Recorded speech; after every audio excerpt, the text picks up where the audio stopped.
Hi, hello, welcome to another episode of Fright Mic, and if you're new here, welcome. I'm Sam. I'm Liz. And today we're rolling on with our found footage part 3. Last one. It's coming to an end.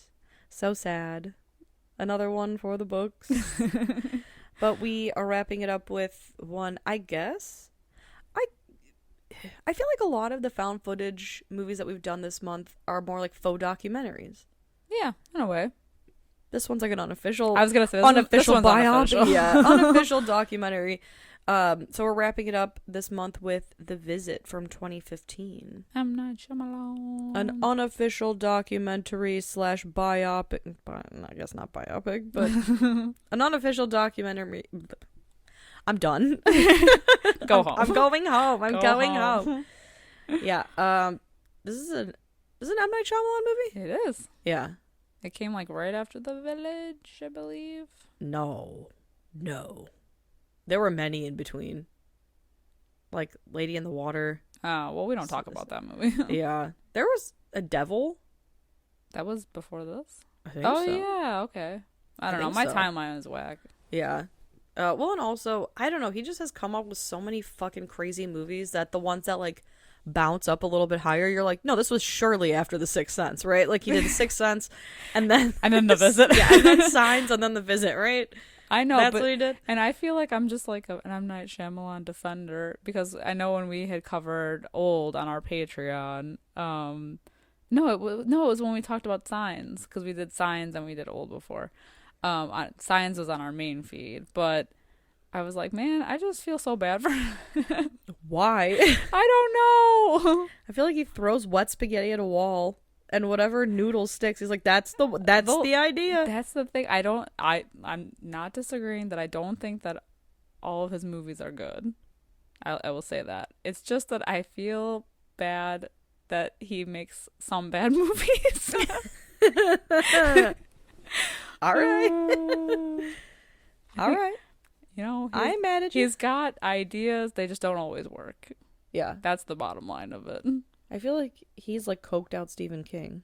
I don't think so. I think he's like genuinely putting his soul in there, and it's just not working all the time. No, I just mean the idea caliber is the same. Oh. Not even.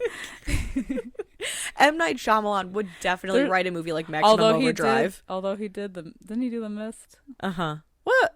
No. Is he not The Mist? Wait. Because I was gonna say, is The Mist is a remake though, right? Or Wait, not who are we The talking Mist. about? Oh my god, not The Mist. The Happening. That's Yeah. what I Oh was yeah. No, he thinking did of. The Fucking Happening. I was like, with Mark Wahlberg. I'm like, because I was gonna say Stephen King did Killer Trucks, but M. Night Shyamalan did Killer Wind. Yeah, and you're telling me that some coked out fucking crazy person didn't write both of those movies? Yeah. Oh my god, I can't believe it. I literally was like, it's The Happening, but I said The Mist. No, The Happening is what I meant. Okay, because I was gonna say The Mist. That's quality movie right there. No, yeah, I meant the Wind one. The Wind one. No, it was the bees, right? No, The Plant. Those the plants. Yeah. Jesus Christ. That's how good that movie was. Nobody remembers what the fucking killer was. Yeah, I literally only watched it once, but I just remember. I was like, that's what's happening. That's what's happening. That's what's happening. Zoe Deschanel has taken 8 Quaaludes, and Mark Wahlberg's running around. Isn't he supposed to be like a science teacher? I don't know, it's something He's weird. supposed to deal with all this. I just remember his shirt was tight. That's always tight. I know. For a gym teacher, well, I guess a gym teacher makes sense. Gym teacher, Or whatever he is. In the movie. I think he's a science teacher. Oh, whatever. For a science teacher. I was like, is he a gym teacher in real life? I don't know what's happening. In his off time, he's a gym teacher. Anyway, we're talking about The Visit, though, not The Happening or The Mist. No, Or Maximum Overdrive, for that matter. we already did. Jesus. Oh God. Yeah, oh, yeah, we did. Yeah. Yeah, we did a whole episode on Maximum Overdrive. What we a did. hoot. I know, that was for our Cars That Kill or whatever. Hell yeah, the best Hell on theme there Wheels. was. Yeah.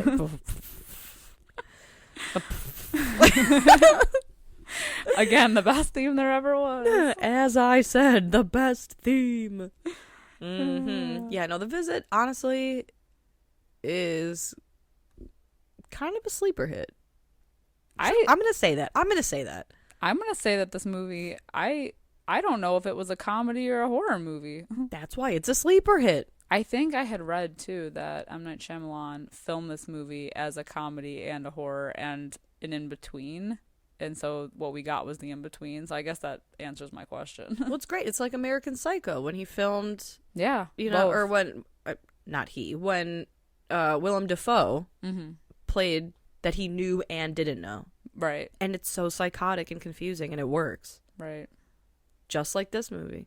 It's crazy. It's all over the place. It is all over the place. And yet, I enjoy it. I do. I think it's fine. I like it. I honestly, think it's fine. There's worse M. Night Shyamalan movies. No, Yeah. It is good. I like it. It kept my interest the whole time. And these kids in this movie can act really well. I know. They do such a good job. And their dialogue is so interesting to me. Mm-hmm. Like, their dialogue together, although I will say the kids rapping, I could have done without. But the, actual dialogue, especially the girl. I know. It's so great. And then they acted again together in Better Watch Out. Which we also covered. We did. Yeah. And I believe we mentioned that they were both in The Visit together. Look at this. Look at this. This is like a moment. It's a whole thing. I love this. I know. It's like where you can jump like a time hop moment. Timeline. Oh my God. Whatever. Yeah, no, I think they're both really good actors. Especially, what's her name? Olivia DeJonge? Yeah. Okay. I love her. Yeah. I mean, I love the kid too. Mm-hmm. Yeah, I think they both did a great job. Let me look up his name. Honestly, I think everybody in this movie did a great job. I agree. Everyone well, no, it's not even true. I was going to say everyone except that shit mom, but Catherine Hahn was a good actress. She is. Yeah. She's in like everything now too. Yeah, like the older people did a really good job of being like just weird enough. Yeah. Ed Oxenbould plays Tyler. Okay. And then Peter McRobbie plays Psycho Pop Pop. Deanna Dunnigan is Nana. Yeah, like we say this is like a faux documentary because the whole premise is that Becca, who's 15, is trying to get in touch with her estranged grandparents because of a relationship gone wrong with her mom. So she's reconnecting with them, and so she wanted to film this whole documentary on meeting them for the first time. So we begin the movie with like an interview. She's interviewing her mom about like just kind of her backstory. So we get a little bit of that. Basically, the mom talks about how she had like the hots for her teacher, and she ended up marrying. Did she marry him, or was she just talking about another random guy that she ended up marrying? I think she married him. The teacher. I think so. Who was older. It's a little confusing because she doesn't say like I married the teacher. Right. She just said I had a crush on a teacher. And then they like who was older. Yeah, and the parents didn't agree. Yeah. With her choice, and then she like some event happened when she was 19, and so she ran away with a guy who I assume is the teacher. Yeah. It's not very well specified. Yeah, that was the only part I was a little confused about. Yeah. Like, who is this man? But essentially, she hasn't seen her parents in 15 years, which I feel like that doesn't add up. Why? Because her daughter's supposed to be 15. Yeah. She got pregnant like straight away? Probably. Okay. I mean, hey, it happens. Yeah. This is not a slight against Catherine Hahn, because I think Catherine Hahn is ageless and timeless, but Catherine Hahn looks a little bit older than somebody. Well, I guess what's the math on that? I don't know. But then they even show the Let me look dad it up. at one point, too, and he looks... Yeah, he's hot. Yeah. My God. My God. So 19 plus 15, 34. Yeah, she's only supposed to be 34 in this movie. I am 33. Well, and the dad looks young, too. Right. So I'm just saying the math ain't quite mathin'. Yeah. Okay. I guess. But I digress.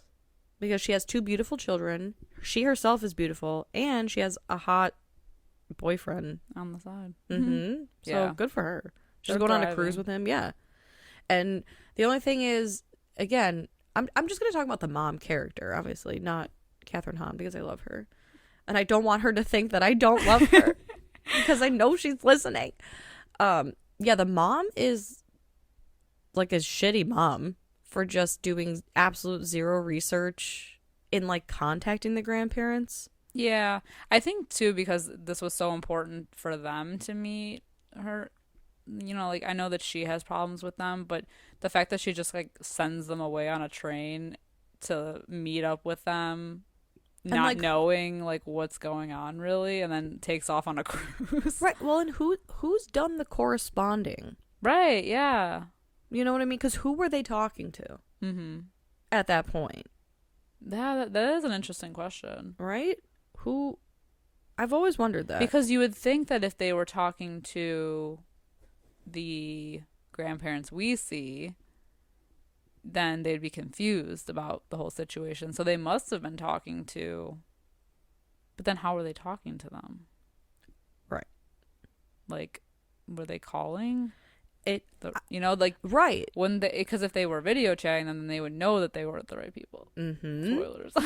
Right. Well, I mean, I'm sure. Yeah. It's an M. Night Shyamalan movie. Is anyone surprised by anything in these movies? Right. It's interesting. It also, I mean, I guess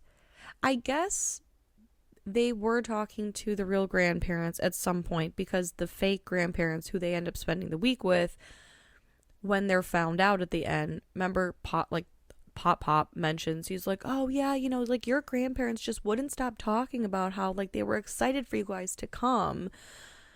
And like, you know how like they knew how Claire drowned her children in those suitcases in the lake. Yeah. And so they obviously then killed them, but I just feel like the timeline feels a little fuzzy to me. And again, like, I guess it would have to be a phone call.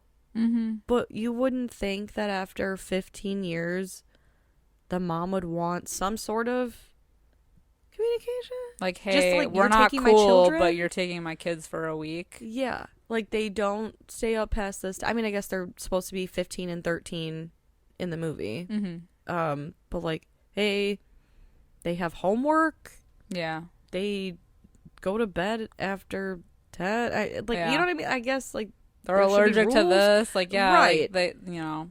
There's, like, literally nothing. Mm-hmm. That is interesting. So it's weird. Yeah, it is weird. But they are put on a train, essentially, and sent to their grandparents, who meet them at the train station. Mm-hmm. And everything is okay at first. We'll see. And these fake grandparents, they know an awful lot of details. And how do they know to go pick them up? Exactly. And like, I know that they're fucking cuckoo for Cocoa Puffs, but at first they seem so normal. And like the grandma's baking and is like, oh, you make sure you don't want to burn the whatever for the cookies, and like, yeah, they seem so with it. And the fact that they slide so fast into like Crazyville, right? I don't know. Yeah, I want to say maybe it's like the lack of proper medication. Honestly, probably. But like over time. Yeah. But it also makes you wonder like how long they've been there. Obviously not long. Right. Enough to kill the original grandparents, and then... But how do they know? How do they know to go pick them up? How do they know where they live? You know, because they're at that... Yeah. Like, there's questions. There's a lot of questions. And yet, somehow, like, I can't even save this to the end. Somehow, I just really enjoy this movie. I know. Well, I like watching it unfold, even though I have questions. Right. That's how I feel about a lot of his movies, is I have a lot of questions, but I still enjoy the journey getting there. Yes. That I can definitely agree with you on, with at least this movie. Yeah. With at least this movie. Yeah. And Signs. I was going to say, you had a lot of questions in Signs. I had a lot of questions in Signs. So, I mean, there's that. But we enjoyed the journey nonetheless. So, yeah, they arrive. They're going to be there for a week. It's Monday. Mm-hmm. And Excuse me, I just burped a There's little like a little there's like a set of ground rules with the grandparents. They basically are like, oh, we're old, we gotta go to bed by 9:30. I'd advise you not to leave your room past 9:30. It's a little weird, whatever. Yeah, they're like gremlins. Yeah. You know? And they noticed too that the grandpa goes into the shed a lot. He's doing a lot of business in there. Yeah, he's got his dealings. And it's very interesting because at one point Tyler sees his grandpa, who they called Nana and Pop Pop. I just feel like an asshole saying Pop Pop, so I'm just gonna say the grandpa.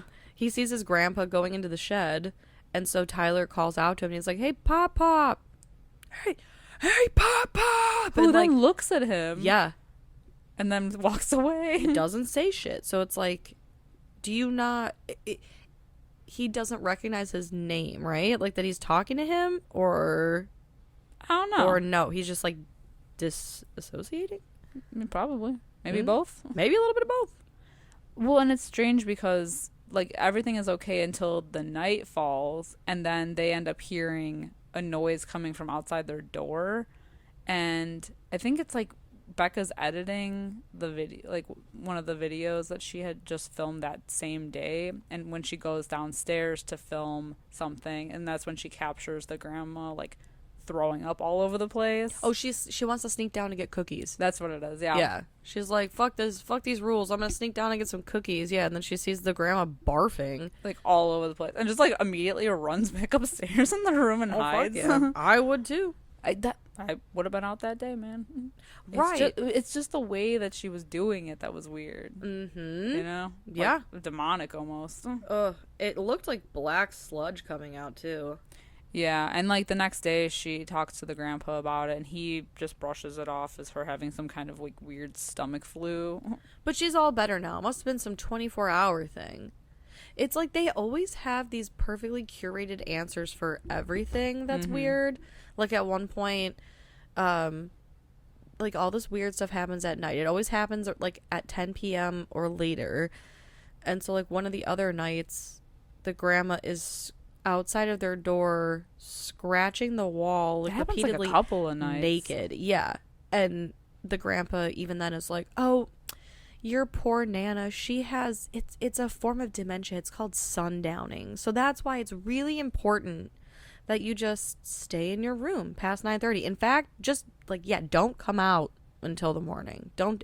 They also pop whatever mentions right when they get there that there's mold in the basement, and so they should stay out of the basement as not to get hurt. Right. Immediately suspicious. Yeah. I think it's the next day that they're playing under the house. Yes, it is. And it's just so weird. They're like messing around with each other, trying to chase each other around this like it's not a crawl space, but it's like under the house. Like, yeah, you know, like they're able to it's kind move of like, around. It looks like a crawl it's space. It's kind of a crawl space, yeah. And they're messing around with each other, but all of a sudden there's like somebody else there with them who's also chasing after them, and they get like really freaked out, and it's fucking grandma. Yeah, and she is so creepy because her hair is hanging in her face, and she's crawling so like unnaturally fast for I guess any person but someone her age. Yeah. And that scene, holy fuck, that scene where she's slowly creeping up behind Becca, and I feel like her limbs are moving almost like a spider or something. Yep. With her hair all in her face, like, oh no. Oh fuck, Absolutely no. not. that right there should be on like top 100 scariest movie moments for me personally. That is horrifying. And they like run out of that crawl space area as fast as possible, and so Nana then comes out and she's like, "Dinner's at 6. I made cookies," or I don't know, some shit. And then she turns around and her one ass cheek's hanging out. Yeah. It's so bizarre. I know. Like, what the fuck?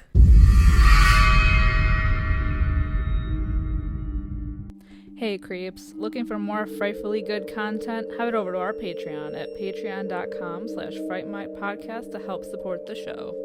We have current movie reviews, spooky cocktail recipes to match our theme of the month that you can enjoy if you're 21 and over, or not. I'm not your parent.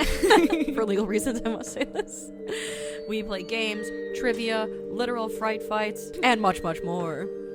If you head over to patreon.com/Fright Mic Podcast. Again, patreon.com/Fright Mic Podcast. You can find everything over there. And again, it is a great way to support the show. We greatly appreciate it. And we love you guys. Bye. Bye. And then there's a couple of times that this happens in the movie, but there's one of the doctors comes looking for the grandma and the grandpa. Mm-hmm. And they're like, because we do find out from, I think in the beginning, the mom mentions like, they're a little weird, but, your grandparents, they're good people. They volunteer to do counseling at like a local hospital. Yeah. And so one of the doctors comes looking for them, like, hey, they haven't been into the hospital in a while. We're just coming to check on them. Of course, when she comes, or when they come, oh no, it's a guy. Yeah, when he comes, they're not there. They've taken a walk, a stroll. Yeah. So yeah, so he goes. It's just interesting because this also happens with someone else like a few days later. There's a woman, yeah. This woman named Stacy, I think.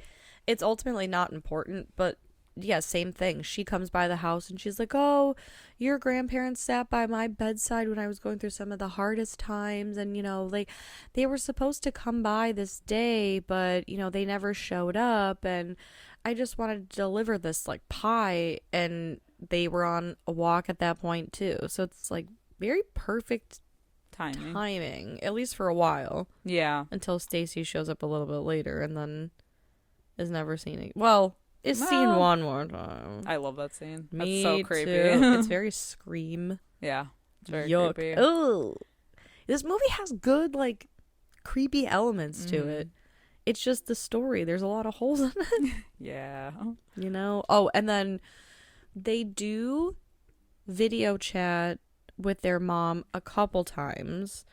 The first time they do it, she's like, what are they like? Don't tell me. Do they talk about me? Don't tell me. Show them to me. Don't show them to me. Like, she wants to know but doesn't want to know. And at the time, everything is more normal. So, like, everything's fine. But then as time goes on, it's like the grandma almost, I don't know. I mean, they definitely do it on purpose. Yeah. They spill, like, batter on the computer. She's like, oh, I'm sorry. I didn't mean to ruin your computer. I got some batter on it, but it only affects the camera. Right. So she can't even see the kids on her end. Not for a while, at least. Mm-hmm. Real convenient. No. Mm-hmm. Yeah, I think it's while they're gone on their little stroll that Tyler goes into the shed to try to, like, see what the grandpa's up to, and he finds that, like, pile of dirty diapers. Ew. Yeah, he's like, it smells like ass in here. And it's like, oh, no, it's literal human shit. But Tyler's a germaphobe. Yeah. Also. Huge germaphobe. Yeah, they happen to mention that in the movie, that he just is a germaphobe. And then, of course, the grandma has an explanation for that as well, and that the grandpa's incontinent, but he's ashamed of it, and he burns the diapers in the field behind their house or something. That's so fucking That's not weird even an excuse. anyway. No. That's not, yeah. Even if that were true, it's weird. Mm-hmm. Mm-hmm. And then shortly after this, Nana and Becca are in the kitchen, and they're kind of talking about, I don't know, something. And Nana's just staring at Becca, and she just goes, will you get into the oven to clean it? And Becca does, and she's like, get all the way in there, get in the back. And you think she's gonna get shut in there, but really Nana just is like creepily overjoyed that she got the kid to go in the oven, and she's like, okay, you can come out now. But that comes back around a little bit later. Yeah. They decide that day to also go to visit some of their mom's, like, old hangout spots from her childhood for the purpose of the documentary. And so the grandpa brings them around, and as they're, like, approaching one of her schools that she was attending, he spots, like, a man across the street who he's, like, thinking is watching them and following them. So he, like, runs across the street and just completely attacks this guy Yeah. out of nowhere. And he's like, dude, I don't fucking know you. Yeah. So they just watch their grandpa accost a stranger, but they still are kind of like, well, he's old and, Yeah, well, see, whatever. that's the thing about them is like Tyler like knows like something's up, Yeah. but Becca's like, well, they're old, and just think of them as older people, like they're whatever, they're not. You can all tell with she's it. trying to be like responsible and think like an Mhm. adult. Yeah. Where Tyler's like, fuck this. Well, They're that's the weird. thing about her character is like the way she talks as if she's an adult. Yeah. Like all of her dialogue, the way like she uses like larger words Mhm. for a 15-year-old, I feel. Especially all Like of she's her mature. extensive film jargon. Yeah. Oh, I should also mention that after Becca gets in the oven, Nana agrees to be in Becca's film because she wants to interview her, but she previously wasn't sure if she wanted to be on camera. And so they get Nana on camera, and she's asking her like kind of questions like, what animal would you be? She's like, I'd be a grizzly bear. Okay. Weird. Yeah. But like ferocious, Yeah. I get it. But then she asked like, so what happened with mom when she was 19? And Nana like fully freaks out, and she's like, okay, no, we don't have to talk about it anymore, whatever. And she's like, I don't want to be in your movie anymore. And at one point, I don't know if it's this point or a little bit later, but she says like, I don't want to talk about her ever again. Yeah. And it's because they don't have a fucking story. She's triggered. Yeah, anytime that the mom is brought up to any of them, they either freeze or they just freak out completely. Mm-hmm. So there's that whole thing. They're avoidant. Yeah. Mm-hmm. Yeah, the next day they go take that walk to the well. Oh, yeah. Yeah. And Nana's like staring into the well. Mm-hmm. And Tyler's like, what is she staring at? Oh, we should also mention that Tyler's making fun of Nana's behavior the night before because they hear noise. Yeah, and they're scratching. like, no, it's when she's running around with her hands behind her back, yeah, right? That's right. That was the next night. And they like shut the door because then I think they see her running around with her hands behind her back, and then she starts crawling at them. And they shut the door. And so on the walk, then Tyler's like, who am I? And he's like prancing around making fun of the Nana, until she's like, there's a family of foxes, you're going to miss it. And then she's staring in the well like a weirdo, and Tyler's like, what is she looking at? So then they decide later to go and investigate. And I love this scene because they pull up the bucket, and Olivia's like, or Becca, she's like, so what did you discover? And he's like, water. It's just water. It's just water, man. It's so funny. So we do find out what she is looking at a little bit later. Right. Once we discover the twist of the movie in that these grandparents are not their actual grandparents. I guess it's like confirmed. Well, it's before the twist, I guess, right? Because Becca goes to interview her again, and she doesn't want to talk about, like the mom or whatever. She doesn't want to like upset her. She's like, so tell me a story, like about literally anything. And Nana goes on this whole thing about these aliens that have antennas, and they like live in the water, and they can take people down there too, and it's very peaceful down there. And so you get the sense that she's talking about like drowned people. Yeah. Right? But she's like calling them aliens and like whatever. And so obviously, recalling the well scene, she was looking at these water alien things that are not real. Mm-hmm. Which is why Tyler found nothing. There's also a point in this movie where things get a little bit dark with the whole them interviewing each other. Yeah. Tyler and Becca. You know what's so sad? I didn't even bother writing it down just because it's a random part of the movie.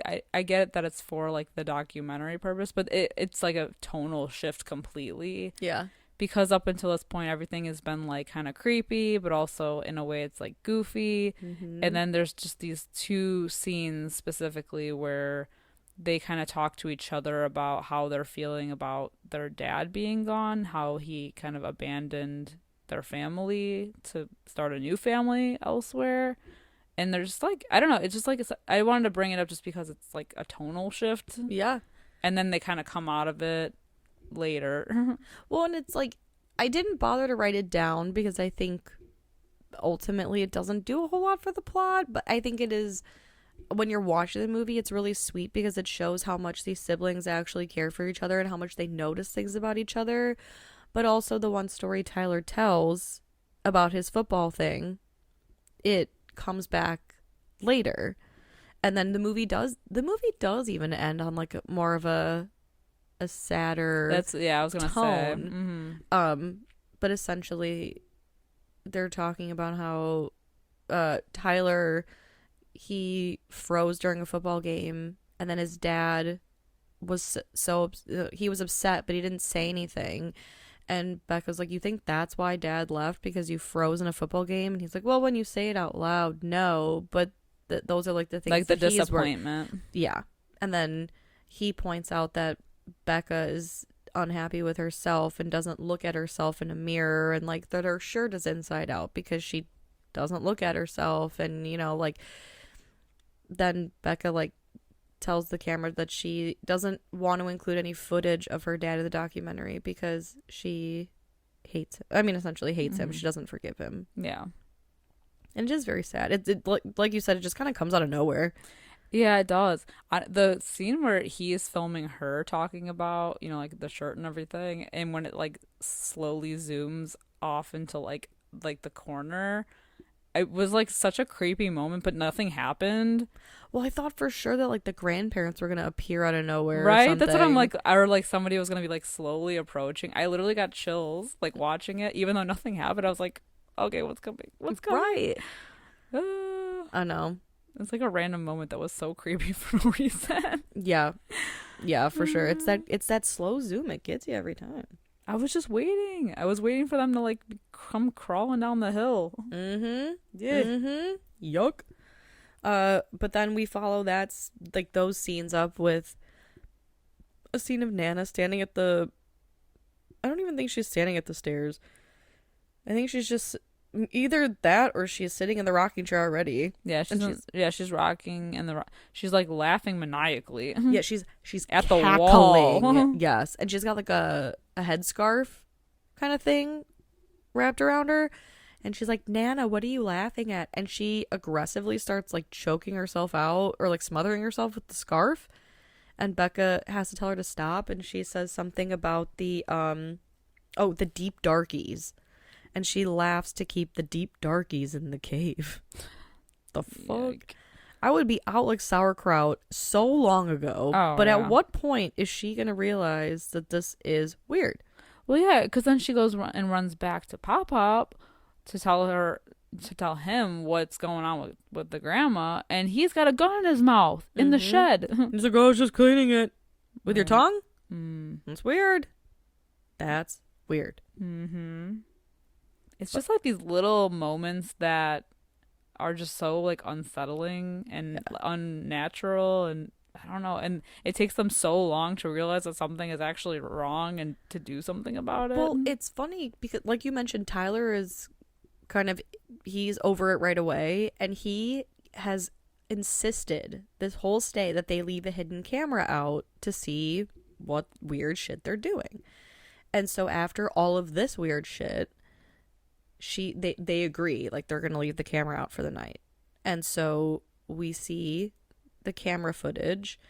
It's basically Nana running around the house like a psychopath, and then she goes out of frame, and then she pops up, like her face right in the camera, just like a crazy animal. Mm-hmm. And then she picks up the camera like Sinister style and goes and grabs a knife, and she puts the camera down, and we can see her like outside of the kid's door trying to get in with the knife. And when they play back that footage, it's confirmed. They're like, okay, we need to get the hell out of here because she's trying to kill us. Yes. So she even tells Tyler, she's like, we're not going to talk to them. You follow my lead. We are basically going to avoid them until we can get Mom to come and get us, because we're getting the fuck out of Dodge. And at this point now, her camera is working. So I guess she cleaned it. Yeah. But this is when the big This is great. twist happens, I guess. Yeah, they get a hold of their mom finally, and the mom can see them now, and they're like telling her about everything that's gone down, that they're acting strange, and the mom is like, well, can you point the camera at them? I want to see what they're doing. And so once they do that, the mom realizes quickly that they're like, okay, how long have you been there with these people? Are you sure that's them? Because that's definitely not your grandparents. Yup. Like, who the fuck are these people? At least she tries to call the police immediately, but because they live in a small town, like, the lines are busy or something. So the mom's like, just fucking, like, just try to stay safe. I'm coming to get you, kids. But instead of leaving, they stay. But, like, where are they gonna go? I don't just right? keep running, They're, like, man. in the middle of nowhere. Just keep running. Just keep running. They don't have cell phones. Because they keep having to Skype their mom. Yeah. Well, because the cell phones don't work. Oh, yeah. She said. Do they have cell phones? I don't know. I think so. That's a detail I missed. But we should also mention, on this day where they're, like, trying to avoid their grandparents, we see that woman, Stacy, that brought the pie. She's back. And she's outside arguing with the grandparents. And the kids are seeing this. And they're like, why are they arguing? Like, why are they so upset? Oh my god, excuse me. I'm so sorry. And all of a sudden it kind of looks like things are calmed down, and they point Stacy to, like, follow them. And later in the day, Tyler's like, hey, that's so weird. We never saw Stacy leave. Like, I didn't. Did you? Mm-hmm. And that's kind of creepy because later on that night, we do perchance see a dangling Stacy from a tree. Yeah, they're deciding, the pop-ups said, this is your last night here. We're going to have a family game night, and we're going to have a great time. It's going to be a nice family experience. And so they do say, like, oh, we just want to get a couple more action shots outside of the house with our camera. Like, we'll be right back. They open the door and immediately are greeted with Stacy's hanging body. Yep. And I like that one of them is like, what is that? And then Pop-Out comes and slams the door, and he's like, we've picked teams. Old versus young. And they're just behaving so erratically when they're doing the game night because, Pop-Up's like, I think they're playing Yahtzee. They are playing Yahtzee. And their behavior's just so random and weird, and the grandma's, like, spacing out, and it's just, like, such a wild moment. And because it's, like, so tense with the kids, like, they're trying to keep it cool until help comes. It's like they're just like, okay, like, go along with everything. Well, Becca, she's like, I gotta go charge my camera, I'll be right back, like, everybody stay put. So she goes off and is like, I'm doing it, I'm going in the basement, I'm trying to figure out where our real grandparents are. So she goes exploring in the basement and finds that her grandparents, all right, Dead. Dead. With a bunch of, like, photos and, like, the hospital, like, jumpsuits that they obviously ditched when they escaped. Meanwhile, upstairs, they're still playing Yahtzee until Pop shits himself, and then he excuses himself from the table, which causes Nana to start cramming powdered cookies into her mouth, rolls the dice, and is like, Yahtzee! But, like, right in the camera with, like, weird mashed up cookies in her mouth. And then we cut back to Becca, who's like, she turns the camera on herself and is like, my name is Becca, I don't know, Morgan. And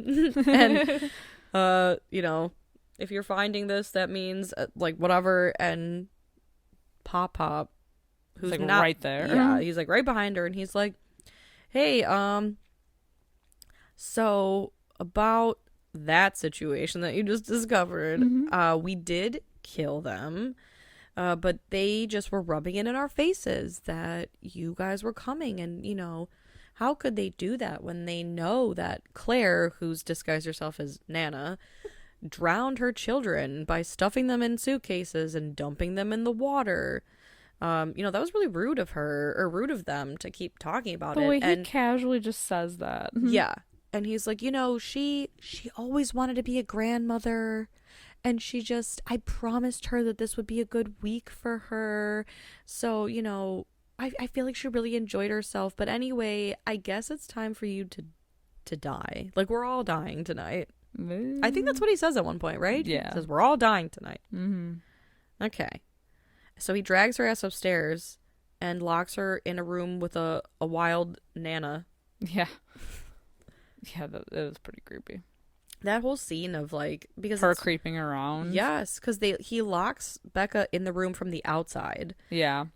And she's got like just her little flashlight. Yeah, because the lights don't work in the room for some reason. Oh god, it's the creepiest moment is when she's looking around the room and she like sees Nana and she like slowly comes closer to her. Mm-hmm. I know. It reminded me of that one scene from Ganjiam. Yep. Yuck. Don't like it. Nope. But then it's all like Nana's under the bed and she's all like limbs reaching up and like straggly hair and it's just very creepy. But then Becca gets shoved into a mirror, grabs a glass shard, they wrestle on the bed, and then she is stabbed. I mean, Becca stabs Nana. Yeah. Like 100 times. Yeah. Bathed in her blood. Meanwhile, Tyler is doing the whole Frozen thing. He's like scared out of his mind downstairs and is freezing up a bit, kind of like in his football story. Yeah, because the like Pop plopped him on the head. Yeah.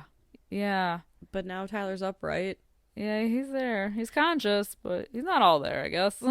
Yeah, Pop-Up's telling him some like crazy fucking story. And he shoves the diaper in his face. I just love that he goes, you're somewhat of a germaphobe, right? And then doesn't even give him time to answer, just you can literally hear it like oh, disgusting. Yeah. Foul. That I don't know which one is worse. The shit-stained diaper being smeared in my face or being attacked by a crazy wild Nana. Yeah. You know? Neither are good. Yeah, neither one's great. I'd like to weigh my options. Right? Yeah. But Becca breaks out of the room, and while Pop is saying some stuff to Tyler, she attacks him. But then he kind of starts attacking her. Yeah, and then Tyler kind of snaps out of it and just like basically beats him to death with the fridge door. Mm-hmm. After body slamming him to the ground a few times, like into the stove. Yeah. And then he's like saying all his football stuff. Yeah. So he did it. He did it. He overcame his fears. Yeah. Good and for at Tyler. this moment is when help comes. Yeah, you hear like the sirens in the background. Mom comes with the police conveniently all at the same time. You know, all is well. As it always happens. Yeah. And then the movie ends on like quite a somber, I guess, like sad happy note where she does tell Becca that, you know, her parents were really good parents growing up, but at one point they had a disagreement in which she hit her mom and then her dad hit her. And they all just kind of stared at each other and she left and never turned back. But I thought that the like story, that the unmentionable story was going to be a lot deeper than that. Yeah, exactly. But whatever. It just was like, oh. That was it? That's what we've been holding on to for 15 years? Literally, that's what made you like run away from home? Okay. But she says that her grandparents had tried to reach out to her a few times. And she says, sadly, to her daughter, she says, I know you tried to get me some sort of like apology or closure, but I always had it. I just never took it. And she says to Becca not to hold on to anger. And then it's like, obviously, then it's about their dad. And so you're like, oh. But then don't worry, because it cuts to Tyler, a.k.a. T. Diamond Stylus, doing a rap at the end of the movie. Yep. Mm-hmm. And then he says something about chicken tasting like shit. Or not tasting like shit. Facts. Yeah. Yep. So that's the visit. It was wild. It was a wacky. wild ride. Mm-hmm.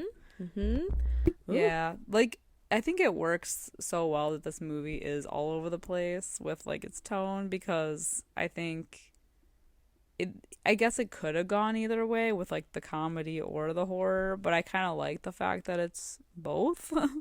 Yeah. Like, it's almost just like so crazy that it's with the goofiness that it's like that's what makes it entertaining instead of just like a straight up jump scare fest.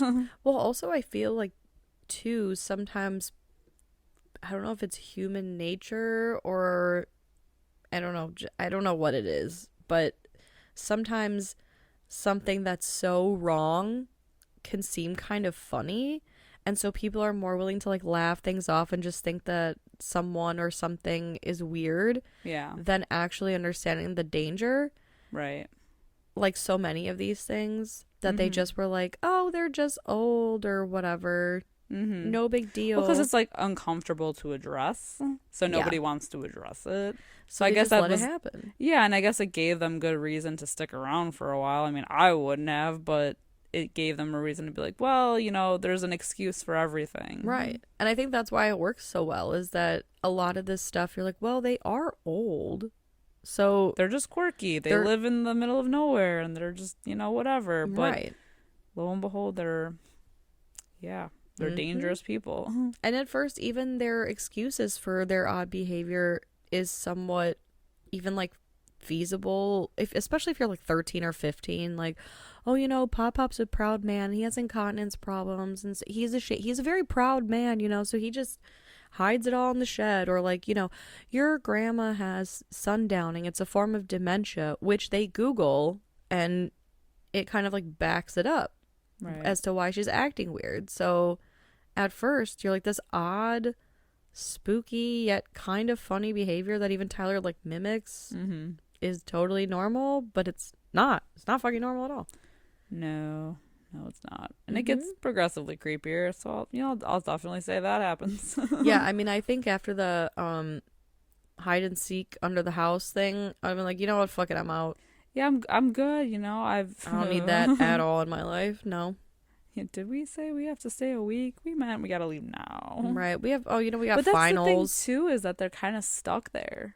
You know, because they have like the train thing. They probably didn't buy tickets home until that day, so it's like they're stuck there. Dude, fuck that. I would have taken that train ticket straight to the train and been like, I need to transfer this to today. So right now. Yeah. I would have feigned ignorance and been like, I'm sorry, I just was with people with dementia for a while. I thought this ticket was for today. Guess you'll have to let me ride this train. Yeah. She was wild. Yeah. Definitely a good time. What would you rate this movie? I'm going to give it a 3.5 out of 5. Nice. How about you? I agree with you. 3.5 I'm going to give it a 3.5 out of 5. Yeah. It has some fun scares, some goofiness. And I like it that it's like the right length too. Yeah. Like an hour and a half. Yeah. Yeah. The only thing that like kind of threw me off a little bit was like the weird somber moments in it. But I guess like it added to like the whole point of the documentary that she was making. Made it feel like it was actually like there was a purpose like for there was it. A project and a purpose for it, and it all wrapped up in that way, and there was like a message there, because that's the thing I said about in Signs. There's always a message in his movies. Of course there We're is. all learning, okay? Totally. But these are just our opinions on The Visit. Please let us know what you think. You can find us on all forms of social media if you don't follow us already. We are on Facebook, Instagram, TikTok, Twitter, Discord, Reddit. And I mean, honestly, anything you can think of, we're there. You'll find us. Always watching. And if you don't mind, if you take the time, kindness is free. We are rolling into the end of the year, which means holiday season, you know, the time of giving. Throw us a 5-star review, a kind word or two, you know, a like, a share, anything to help get our name out there to other fun Fright viewers like yourself. But until next time, I'm Sam. I'm Liz. Rest in peace.